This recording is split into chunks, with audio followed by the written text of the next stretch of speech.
시바인으로 사행시 한번 해보겠습니다. 시발 이거 언제 오를까요? 바로 오를 것 같아서 시장가 풀매수 땡기는데 이거 뭐 1년 동안 이래 비리비리하게 흘러내리니까 진짜 이제 막 정신이 나갈 것 같아요. 누가 내 돈 좀 돌리도! 자, 지금 우리 형님들 마음이 딱 그럴 것 같아갖고 제가 사행시를 한번 집어봤습니다. 뭐 맞나요? 자, 우리 시바이누가 요 며칠 좀 오르는가 싶지만 또 이래 막 꼬꾸라지고 있으니까 불안해하시고 걱정되시는 분들이 많은 거 저 다 이해합니다. 그런데 지금 전혀 그런 걱정을 안 하셔도 되는 게 뭐냐면 시바이누의 폭등이 나올 수밖에 없는 그림이 이렇게 1년 동안 잘 그려진 상황이거든요. 자, 첫 번째로는 비율인데요. 1년 동안 나온 이 조정이 이렇게 A, B, C로 떨어졌다고 볼 수 있거든요. 그런데 여기서 이제 비율이 정말 중요한데 이 A파동과 C파동의 비율이 1대 0.618 비율을 보여주고 있습니다. 이 말이 무슨 뜻이냐면 뒤에 나올 파동의 힘이 강력하다는 것에 대해서 힌트를 주고 있는 겁니다. 자, 그리고 두 번째는요. 여기 저점과 여기 저점이 지금 가격이 거의 같은데 이 RSI 보조지표를 보면 저점이 이렇게 올라가고 있습니다. 바로 이게 과장된 다이버전스의 정석적인 모습인데요. 일봉상에서 이렇게 과장된 다이버전스가 발생을 잘 안 하거든요. 근데 시바이누 차트는 지금 이게 나온 거예요. 아주 강력한 추세 반전을 의미하는 신호가 나온 거라고 볼 수 있고요. 그리고 여기 요 구간을 확대해서 보면 마찬가지로 저점은 계속 내려가고 있죠. 근데 마찬가지로 RSI 보조지표 저점은 이런 식으로 지금 상승을 하고 있습니다. 이 큰 프레임에서 다이버전스가 걸렸는데 작은 프레임에서도 한 번 더 이렇게 상승 다이버전스가 걸린 거예요. 이거는 뭐다? 그냥 뭐 거의 확인 사살이다. 시바이누 폭등 확정!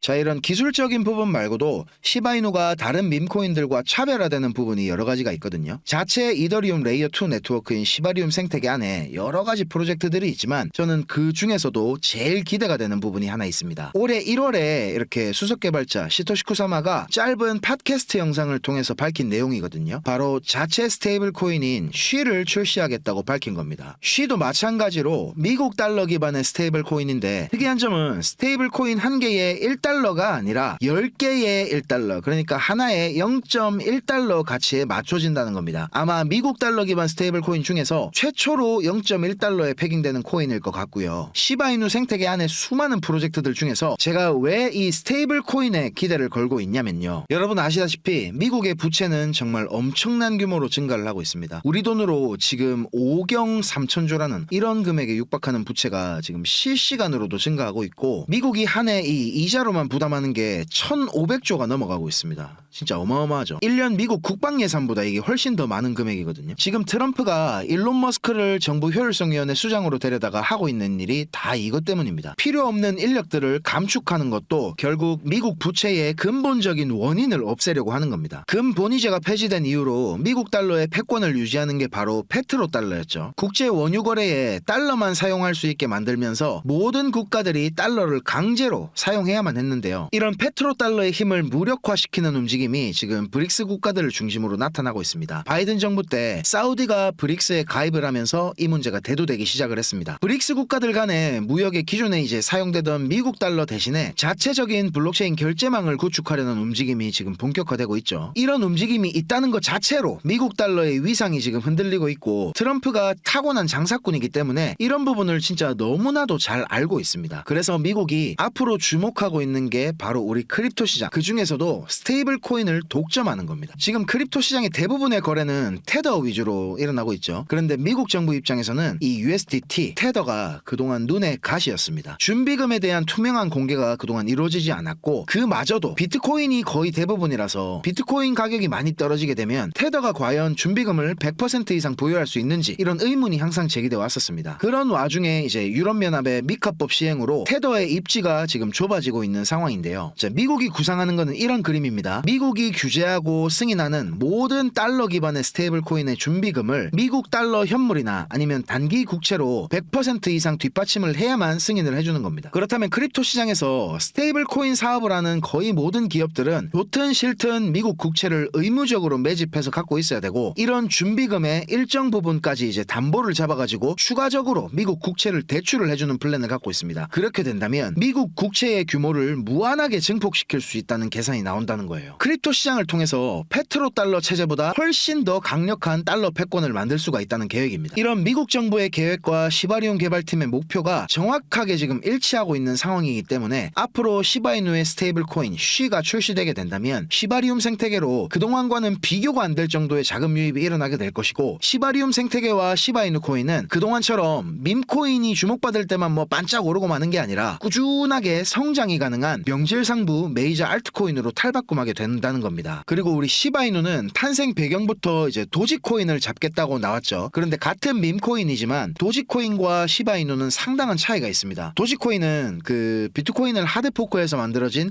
라이트코인을 갖다 다시 포크해서 만들었기 때문에 비트코인과 뭐 뿌리가 같다고도 볼 수 있어요. 근데 실제로 비트코인처럼 지금 작업 증명 방식으로 채굴이 되고 있지만 발행량이 좀 에라죠. 발행량이 도지코인은 무한대입니다. 자, 그런데 우리 시바이누는 발행량이 딱 정해져 있습니다. 총 발행량이 1000조개죠. 1000조개. 이 중에서 이제 비탈릭이 41% 정도를 소각을 했기 때문에 지금은 590조 개의 시바이누가 지금 남아있는 상태입니다. 도지코인은 소액 결제나 송금을 위한 역할로 쓰일 수는 있지만 아직까지 제대로 된 실제 사용 사례를 찾기 힘들기도 하고 효율성에 좀 의문이 생기는 건 사실입니다. 그렇지만 시바이누는 도지코인에 비해서 여러 가지로 생태계를 확장하는 데 특화되어 있다고 볼 수 있죠. 자, 이런 부분에 대한 명확한 차이를 이해하시려면 일단은 비트코인에 대해서 조금 이해가 필요한 부분이 있거든요. 비트코인, 누군가는 이것을 디지털 골드라고 부르고 또 누군가는 중앙은행을 무너뜨릴 화폐 혁명이라 칭합니다. 2009년 1월 3일 비트코인이 처음 세상에 등장한 뒤 15년이라는 시간이 지났습니다.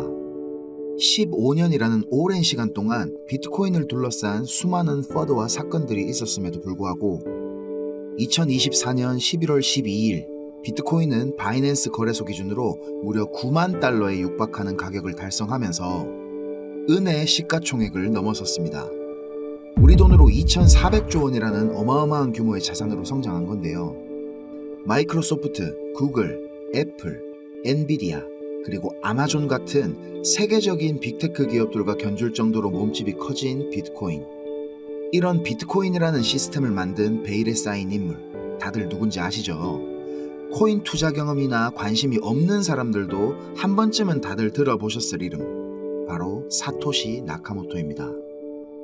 현재까지도 사토시 나카모토의 정체는 많은 이들에게 오랫동안 궁금증을 자아낸 미제로 남아 있습니다. 지금까지 단 한 번도 모습을 드러낸 적이 없으며 이름을 제외한 그 어떠한 정보도 알려진 바가 없습니다. 2010년 말 사토시 나카모토가 돌연 사라진 뒤로 그의 정체를 밝히려는 시도들이 지금까지도 꾸준히 이어지고 있는데요. 얼마 전에도 미국의 유명한 채널인 HBO에서 사토시의 정체를 폭로한다는 다큐멘터리를 공개했었죠.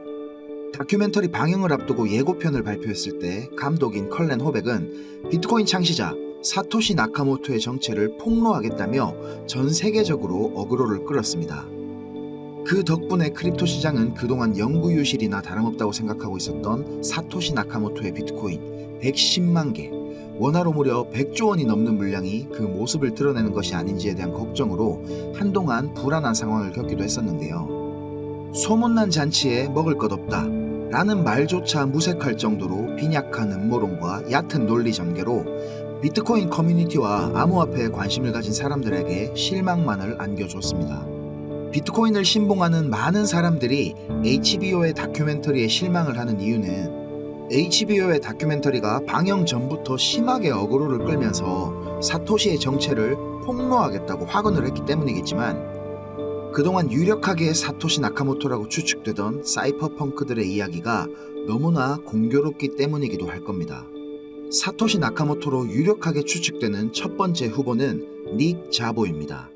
닉 자보는 비트코인이 막 출시되었을 당시에 닉 자보를 제외한 유력한 인물로 지목받던 나머지 3명은 사토시로부터 이메일을 받았다고 얘기했지만 닉 자보는 예외였습니다. 그는 그저 침묵으로 일관했습니다. 그리고 그의 이름의 이니셜 NS와 사토시 나카모토의 이니셜 SN이 비슷하다는 이유도 있었으나 개인적으로 이니셜이 비슷하다는 건 너무 억지스러운 면이 약간 있다고 생각합니다. 그러나 그의 활동들이 시기적으로 사토시 나카모토의 흔적과 상당히 유사한 패턴을 보이고 있었습니다. 2015년 뉴욕타임즈의 한 기자가 닉 자보를 오랫동안 쫓아다니면서 취재를 하고 기사에 담았던 내용인데요. 닉 자보는 2009년 중반에 자신의 블로그에서 비트코인에 대해 처음으로 간략하게 언급을 했었고 2011년 비트코인이 여전히 견인력을 얻기 위해 고군분투하고 있을 때 비트코인과 비트골드의 유사성을 언급하면서 비트코인에 대해서 더 길게 서술하고 애정을 드러내기도 했습니다. 비트골드는 비트코인의 전신이라 평가를 받고 있는데요. 아쉽게 출시는 되지 않았다고 합니다. 1998년 바로 이 비트골드를 설계하고 만들어낸 사람이 닉 자보입니다. 그러면서 그는 비트골드와 비트코인 둘 중 하나를 만들 수 있는 전문 지식과 본능을 가진 사람은 거의 없을 것이라고 인정했습니다. 나와 다이 그리고 피니는 내가 아는 한 그 아이디어를 좋아해서 그것을 상당한 정도로 추구할 수 있는 유일한 사람들이다 라는 말을 하기도 해서 많은 사람들이 닉 자보가 사토시 나카모토라고 의심을 했습니다. 2011년 5월에 있었던 이 발언은 닉 자보가 오랜 공백기를 갖기 전에 올린 마지막 글 중에 있던 내용이었는데 이 시기는 공교롭게도 사토시가 다른 비트코인 초기 기여자들과 개인적으로 소통을 나눈 마지막 시기이기도 합니다. 사토시와 주고받은 이메일을 13년 만에 공개해서 화제가 됐던 비트코인 초기 개발자 중 한 명인 마르티 말미에게 나는 다른 일로 이동했고 아마도 미래에는 내가 없을 것입니다 라는 메시지를 남긴 뒤 사토시는 종적을 감췄습니다. 그렇지만 닉 자보는 뉴욕타임즈 기자에게 자신은 절대로 사토시 나카모토가 아니라는 입장을 수차례 밝혔다고 합니다. 사토시 나카모토로 추정되는 또 다른 유력한 후보는 랜 세서먼입니다. 이 랜 세서먼 역시 초기 사이퍼펑크의 일원이었고 프라이버시 운동가 활동을 했는데요. 22살의 어린 나이에 암호학 전문가로 인정받았던 인물이기도 합니다. 비트코인이 작동하는 방식과 유사하게 사람들이 자신의 신원을 밝히지 않고 이메일을 보낼 수 있도록 하는 익명 메일링 시스템 믹스마스터를 개발한 인물이기도 합니다.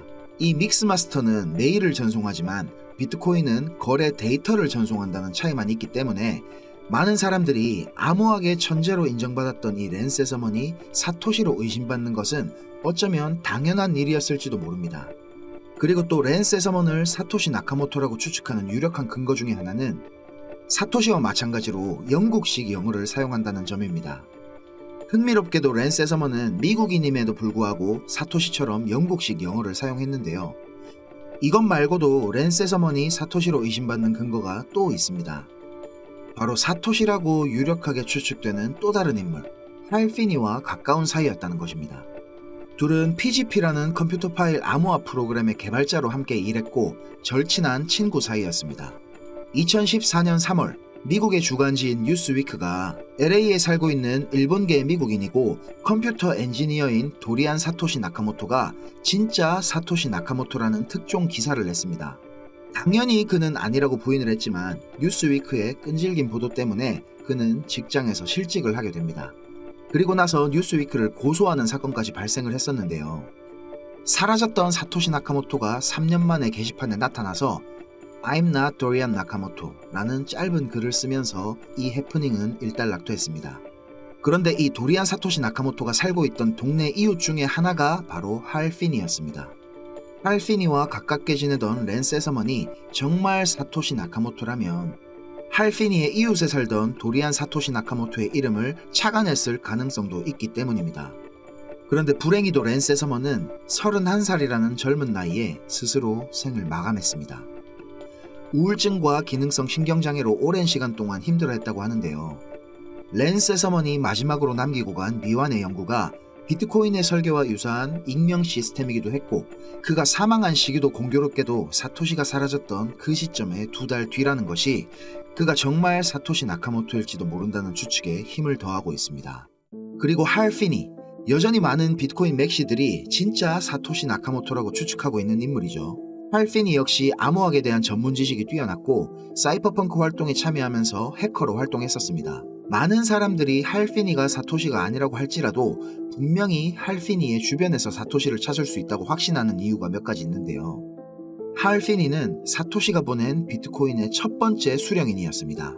또한 그는 비트코인 코드 개발에 기여하고 사토시 외에 노드를 운영했던 첫 번째 사람이기도 했죠. 그리고 사토시가 사라질 무렵에 작성된 마지막 게시물 중 하나에서 할 피니에 대한 존경을 공개적으로 암시하기도 했는데요. 할 피니가 2013년 3월 19일 비트코인 톡이라는 커뮤니티에 작성한 게시물에서 사토시가 크립토 메일링 리스트라는 사이퍼펑크들이 활동하는 포럼에 처음 비트코인을 소개했을 때 많은 암호학 전문가들은 냉소적이고 부정적인 반응을 보였지만 자신은 오랫동안 암호학적 지불 처리 방법에 대해 관심이 많았다고 말했습니다. 2004년 할피니는 RPOW라는 작업 증명 기반의 화폐를 만들려고 시도한 적이 있었다고 합니다.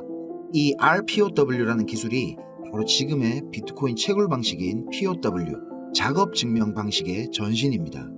그리고 운이 좋게도 비트코인에 사용된 핵심 기술들을 만든 것으로 알려진 닉 자보와 웨이다이를 만나 폭넓게 교류할 수 있었기 때문에 사토시 나카모토의 비트코인을 더욱 매력적으로 느끼게 됐다고 말하고 있습니다. 사토시가 처음 비트코인 소프트웨어를 배포했을 때 할피니는 그게 무엇인지 바로 알아챌 수 있었다고 했고, 초기 비트코인 채굴에 참여해 70개 블록을 채굴하고 사토시에게 테스트용으로 10개의 비트코인을 받은 첫 번째 비트코인 수령인이 된 것입니다. 그리고 며칠간 사토시와 직접 이메일을 주고받으면서 자신이 버그를 발견해서 알려주면 사토시가 수정을 하는 그런 내용이었다고 말했습니다. 비트코인이 처음 발행되던 2009년 1월 3일, 그 당시 이미 할피니는 세계적으로 유명한 암호학자였고 사이퍼펑크였지만 얼마 지나지 않아 그에게도 불행이 찾아오게 됩니다. 2009년 8월 ALS라는 병을 진단받았습니다. 우리에게는 루게릭병이라는 이름으로 더 잘 알려진 병이죠. 할피니는 2년 뒤인 2011년에 루게릭병 증상이 심해지고 몸이 급격하게 안 좋아져서 은퇴를 하게 됩니다. 전동 휠체어에서 하루 종일 앉아 있으면서도 아이 트래커라고 불리는 안구 마우스를 이용해서 휠체어를 직접 조작하고 컴퓨터로 코딩도 할 수 있다고 말하며 우리에게 감동적인 이야기를 들려줬었습니다. 비트코인을 세상에 내놓고 사토시가 돌연 사라진 2011년 5월이라는 시점과 병에 걸린 할피니의 은퇴 시점이 일치하고 도리안 나카모토가 진짜 사토시 나카모토가 아니라고 사토시 본인이 게시판에 글을 썼던 시점은 2014년 3월입니다. 이 당시 할피니는 조금 전에 제가 말씀드렸던 아이 트래커를 이용해서 느리지만 컴퓨터를 사용할 수 있는 상태였기 때문에 그를 사토시라고 의심하는 사람들에게 많은 질문을 받았다고 하는데요. 제가 지금 읽어드릴 내용은 할피니가 직접 포브스지에 답변한 이메일의 내용입니다. 저에 대한 의심에 대해서 자랑스럽긴 하지만 이러한 혐의를 단호히 부인합니다. 제가 무슨 말을 더 할 수 있을지 모르겠습니다. 제가 사토시와 주고받은 메일들이 가짜가 아니냐고 의심하실 수도 있겠지만 그것에 대해선 뭐라고 할 말이 없습니다. 이런 내용의 메일을 보내고 얼마 뒤 할피니는 결국 사망했고 그의 시신은 지금 냉동 상태로 보관되고 있습니다. 이렇게 사토시 나카모토가 누군지는 아직도 미스터리로 남아 있는데요. 저는 혹시나 할피니와 사토시의 기록들에서 조금이라도 더 힌트를 찾을 수 있지 않을까라고 생각했고 그 결심을 한 뒤로부터 지금까지 제가 직접 그의 흔적들에 대한 힌트를 찾아보고 있습니다. 처음에 저는 챗 GPT에게 도움을 요청해보기로 생각했습니다. GPT에게 사토시 나카모토의 정체에 대해서 알고 싶고 그에 대한 기록들이 있는 웹사이트를 알려달라고 했지만 GPT는 제가 이미 알고 있는 뻔한 웹사이트들만 알려주는 앵무새 같은 답을 저에게 줬습니다. 이 사이트는 사토시 나카모토 인스티튜트라는 곳인데요. 사토시의 활동에 대한 자료들은 아직까지 잘 보존이 되고 있지만 저는 사토시 정체에 대한 힌트는 반드시 할피니와 관련된 곳에서 나올 것이라고 생각하고 있었기 때문에 할피니에 관한 정보를 넣는데 초점을 두고 있었는데요. 이 사이트에서 제공하는 할피니와 관련된 정보들에 접근을 하려고 할 때마다 지금 화면에 보시는 것처럼 요청을 처리할 수 없다는 화면만 볼 수 있었습니다. 그래서 다시 한참을 GPT와 대화를 하던 중 사이퍼펑크 아카이브라는 사이트가 있다는 걸 알게 됐는데요. 이 사이트에 들어가려고 링크를 누른 뒤에 저는 기다렸지만 이런 식으로 연결할 수 없다는 메시지만 나올 뿐이었습니다. 위키피디아를 보면 비트코인의 초기 개발에 할피니가 도움을 주고 있었을 때 그는 이미 유명한 암호학자였으며 컴퓨터 보안 전문가였습니다. 그리고 해커로 활동했던 경험도 있었다고 했기 때문에 혹시 아까 연결되지 않았던 사이트가 해커들이 주로 사용하는 토르 브라우저를 통해 접속을 해본다면 어떨까라는 생각을 하게 됐습니다. 사토시가 비트코인 포럼에서 활동할 때에도 토르에 대한 이야기를 한 적이 있기 때문에 단순한 호기심에 접근해본 것도 사실이지만 어쩌면 제가 찾아왔던 수많은 사이퍼펑크들의 기록들이 저를 이끌었을 수도 있다고 생각이 듭니다. 제 예상대로 저는 토르를 통해 제가 원하던 사이퍼펑크 아카이브의 정보에 접근할 수 있었습니다. 그런데 할피니와 관련된 정보는 찾아볼 수가 없었고 뜬금없이 제가 예전에 찾아본 기억이 있는 에릭 큐즈의 사이퍼펑크 선언문이 나왔습니다. 저는 실망감을 느끼고 창을 닫으려고 했던 찰나 뭔가 이상한 걸 발견했습니다. 분명히 이 선언문은 1993년도에 발표되었던 건데 맨 아래쪽에 에릭 큐즈의 이름 옆에 이상한 숫자와 알파벳이 있는 것이었습니다. 이게 단순히 웹페이지의 오류일 수도 있다고 생각했지만 뭔가 찝찝한 기분을 떨쳐버릴 수가 없었습니다. 그러다가 혹시 이게 지갑 주소일 가능성도 있겠다 싶어서 블록체인 탐색기에 이 텍스트를 검색해보기도 했는데 지갑 주소도 아니었습니다. 도대체 이게 뭘까 고민을 하던 저는 갑자기 이게 암호일 수도 있겠다는 생각이 들었고 여러가지 암호 해독 프로그램에 이 텍스트를 넣어보다가 소름 돋는 사실을 발견했습니다. 제 추측이 정말 맞았던 것이었습니다. 해독된 암호는 이런 뜻이었습니다. 내일 오후 6시. 저는 정말 허탈했습니다. 사토시나 할피니에 대한 무언가 의미 있는 힌트가 아닐까 정말 기대했었는데 아무것도 없이 내일 오후 6시라는 말만 튀어나오니까 실망스러웠습니다. 그렇지만 저는 반신반의하는 마음을 가지고 기다렸고 암호문에서 말하는 시간에 맞춰서 다시 접속을 해봤습니다. 그런데 놀랍게도 정말 이렇게 암호문이 바뀌어 있었는데요. 뭔지는 모르겠지만 누군가가 어떤 의도를 가지고 이 페이지를 통해서 무엇인가를 전파하고 있다는 것은 분명했습니다. 그리고 잠시 뒤 여기에 있는 텍스트들을 다시 암호 해독기에 넣어서 풀어봤습니다. 선거 10일 전부터 도지를 모아라. 0.435달러의 두꺼운 벽을 세울 것이다. 모든 멤버의 참가를 강제하지는 않겠다. 시간은 UTC-4 기준이다. 라는 내용의 텍스트였습니다. 뜬금없이 이런 내용이 나와서 저는 정말 당황스러웠는데요. 제가 이 글을 확인했을 때가 미국 대선이 대략 2주 정도 남은 시점이었습니다.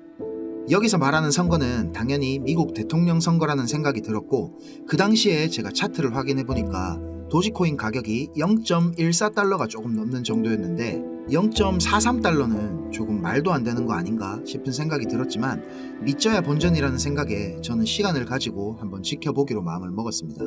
그렇게 시간이 지나고 미국 대선이 끝나고 난 뒤 도지코인 가격이 어느 정도 상승하기는 했지만 웹사이트에 있는 암호문에 적힌 0.43달러까지의 상승은 없었습니다. 도지코인의 아버지라고 불리는 일론 머스크가 트럼프에 대해 강력한 지지를 표명하기도 했고 트럼프가 일론을 정부 효율성위원회의 수장으로 앉히려 한다는 기사도 봤기 때문에 그러면 그렇지 하면서 그냥 누가 장난을 친 건가 보다 생각하기로 했습니다. 그런데 며칠 뒤부터 도지코인이 갑자기 급등하기 시작했습니다. 저는 온몸에 소름이 돋았고 이게 내가 말로만 듣던 세력이라는 집단의 신호였구나 라는 생각이 들었습니다. 그렇게 급등이 계속 이어지다가 이틀 뒤에 도지코인은 암호에 적혀있던 0.435달러를 조금 넘겨서 0.438달러까지 상승을 하고 내려왔습니다. 암호문에 적힌 대선 10일 전이라는 시점에 제가 만약 도지코인을 샀었다면 200%가 훨씬 넘는 수익률을 달성할 수 있었다는 겁니다. 솔직히 저는 현타가 좀 강하게 왔었고 바로 그 웹페이지에 다시 접속을 해봤습니다. 이번에도 역시나 이렇게 암호문이 바뀌어 있었고 저는 재빨리 이 암호문을 해독기에 입력했습니다. 암호문에는 이렇게 적혀 있었습니다. 선거 당일, 작전명은 사일런스다. 우리 채널은 카르다노를 배정받았다. 너무 많은 거래량은 위험하다. 0.65달러의 전투가 시작될 것이다. 게임에나 나올 법한 유치한 작전명에 우리 채널이라는 말을 쓰는 걸 보니까 이렇게 작업을 하는 집단이 여러 개가 더 있는 모양입니다. 제가 이 암호문을 확인한 시점이 이미 미국 대선이 일주일이나 지난 시점이었는데 에이다 가격을 확인해보니까 이틀 전에 암호문에 나와 있는 가격인 0.65달러 구간에서 저항을 맞고 떨어진 것을 확인했습니다. 너무 허탈했습니다. 내가 이걸 제때 확인만 했더라면 2배 정도의 수익을 올릴 수 있었다는 포모가 밀려왔습니다. 그래서 그때부터 저는 이 웹사이트를 하루에도 몇 번씩 확인하고 있는데요. 그런데 드디어 어제 이 암호문의 텍스트가 바뀐 것을 확인했습니다. 두근대는 마음으로 저는 이 암호문을 다시 해독기에 입력했습니다. 시간은 공지하지 않으면 기본은 UTC-4이다. 앞으로 일주일 동안 이 코인을 모을 거다. 카르다노는 거래량 때문에 소극적이었지만 상황이 많이 달라졌기 때문에 모든 리소스를 동원하겠다. 방어선은 256달러에 아주 두껍게 설치한다. 이 암호문을 해독하고 참 다행이라는 생각이 들었습니다. 지난번 제가 놓쳤던 카르다노는 아주 작은 계획이었다는 느낌이 들었고 지금 계획 중인 이 코인은 가격을 찾아봤더니 40불 초반대에서 놀고 있더라고요. 최근 트럼프의 당선으로 암호화폐 시장의 상승이 본격적으로 시작되고 있지만 아직 이 코인 같은 경우에는 다른 코인들에 비해서 큰 상승이 나오지 않은 상황이었고요. 아머문의 목표가가 256달러라고 나와 있는데 대충 계산해봐도 지금 가격에서 6배가 오른다는 소리였습니다. 그래도 저는 제가 가진 시드 중에서 적당한 비중을 여기다가 투입한 상황입니다. 오를 게 분명한데 왜 전체 시드를 투입하지 않았냐고 하시겠지만 저는 100% 확실한 미래는 없다고 생각합니다. 아머문에는 앞으로 일주일 동안 이 코인을 모아간다고 적혀 있어서 그 시점까지 더 떨어질 수도 있다고 생각하고 보수적으로 접근하는 거고요. 그냥 저 혼자만 조용히 수익 내고 있을 수도 있는 거지만 저희 채널이 성장할 수 있게 밑거름을 뿌린다는 의미를 담아서 오늘 이 코인을 우리 구독자 여러분과 함께 나누려고 하는데요. 우선 지금 제 영상에 좋아요, 구독, 알림 설정 안 하셨으면 한 번만 꼭 좀 부탁드리겠습니다. 그런 다음에 영상 댓글에 구독이라고 한 번씩 남겨주세요. 그리고 나서 제 개인 번호 010-5528-2156 010-5528-2156 여기로 사토시라고 문자 남겨주시면 이 코인 제가 공유해 드리도록 하겠습니다. 댓글에 구독이라고 남겨주셔야 되고요. 저한테 문자로는 사토시라고 남겨주셔야 제 영상 시청하신 구독자분이라는 거 알고 제가 공유해 드릴 수 있으니까요. 꼭 댓글을 먼저 남기신 뒤에 문자 보내주시면 되겠습니다. 자, 오늘 영상 시청해 주셔서 감사드리고요. 저는 다음 영상에서 더 재밌고 유익한 주제로 찾아뵙겠습니다. 감사합니다.